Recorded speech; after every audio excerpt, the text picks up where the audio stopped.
Hello friends, ఈరోజు నేను మీకు దోస ఆవకాయ వేసుకునే విధానం చూపిస్తాను.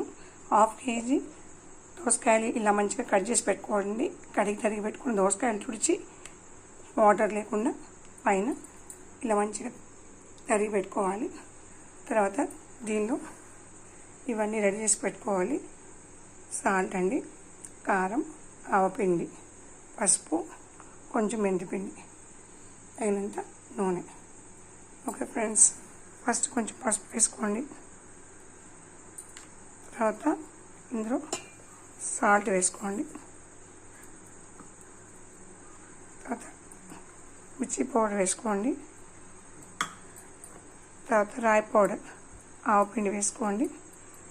సాల్ట్ తక్కువ అయితే రేపైనా కలుపుకోవచ్చు. ఈరోజు వేసుకుంటే మళ్ళీ ఎక్కువ అయితే ప్రాబ్లం అవుతుంది. కొంచెం మెంతిపిండి వేసుకోవాలి, మరీ స్పూన్ వద్దండి, సరిపోతుంది. ఇవి కొంచెం ఇట్లా కలుపుకోవాలి. జస్ట్ మీరు ఇట్లా వేసుకొని అన్నీ మిక్స్ అయిన తర్వాత